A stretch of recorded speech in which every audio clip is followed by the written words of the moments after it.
نزول کہتے ہیں عربی زبان میں کسی مہمان کی آمد پر فوری طور پر جو چیز پیش کی جائے. دو الفاظ علیحدہ علیحدہ ہیں. نزیل، مہمان کو نزیل بھی کہتے ہیں اور ضیف بھی کہتے ہیں. ضیف کی جمع ضیوف، مہمان.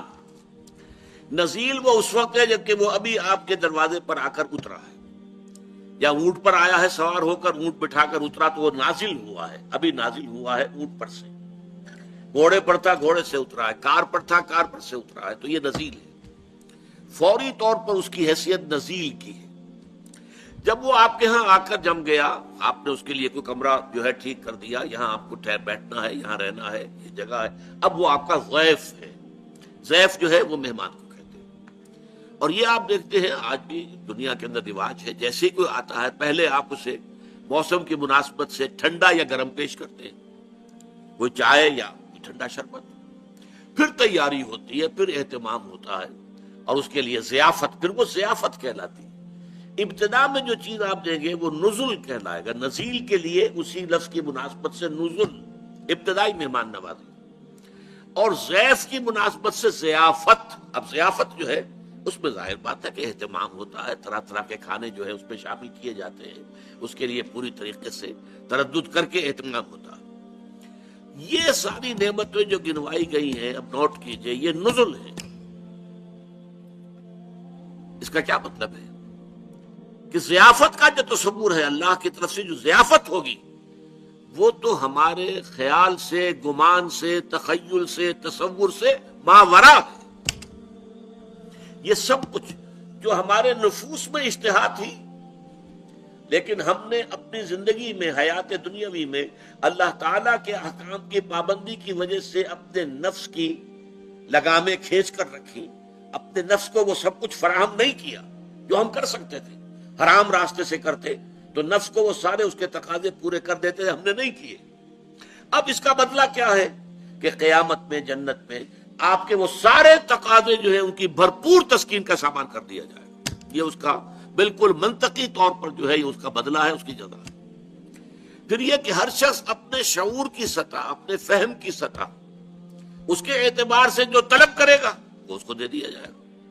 لیکن یہ دونوں چیزیں مل کر بھی نزل ہیں، ابھی یہ ضیافت نہیں ہے. ضیافت کے اعتبار سے ذرا احادیث اگر پڑھیں گے تو یہ بخاری اور مسلم متفق علیہ اور دوسری بہت سی احادیث کی کتابوں میں موجود ہے.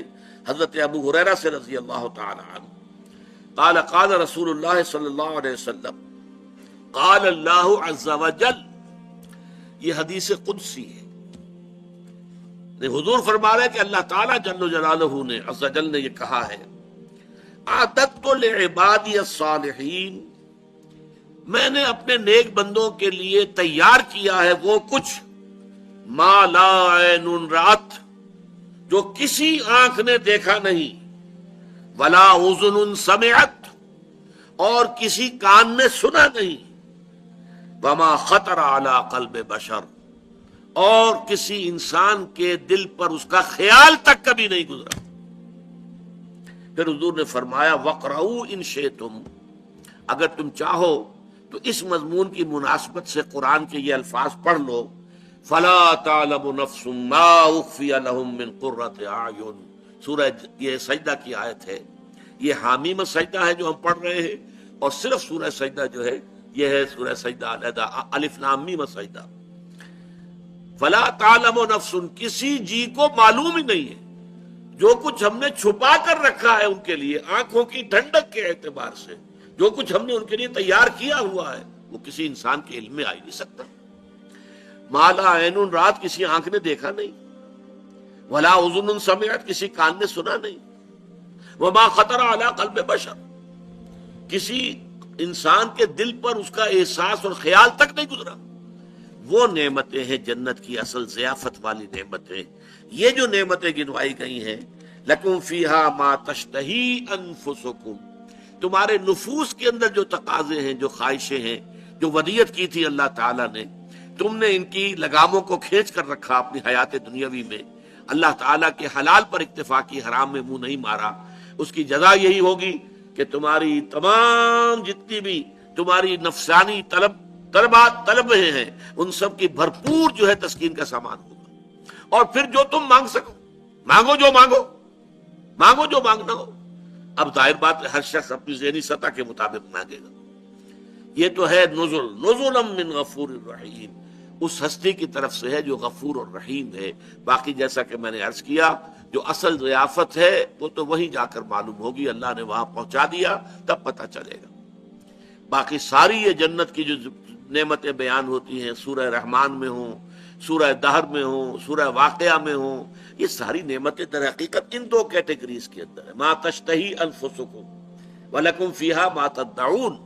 وہ جو اصل ضیافت ہے اللہ تعالیٰ کی، عادت تو میں نے تیار کیا ہے لعبادی الصالحین، اپنے نیک بندوں کے لیے، ما لا عین رات، وہ چیزیں جو نہ کسی آنکھ نے دیکھی، ولا اذن سمعت، نہ کسی کان کے نے سنی، ولا خطر علی قلب بشر، کسی انسان کے دل پہ ان کا خیال تک نہیں آیا، وہ چیزیں ہیں جو وہاں فراہم کی گئی ہیں۔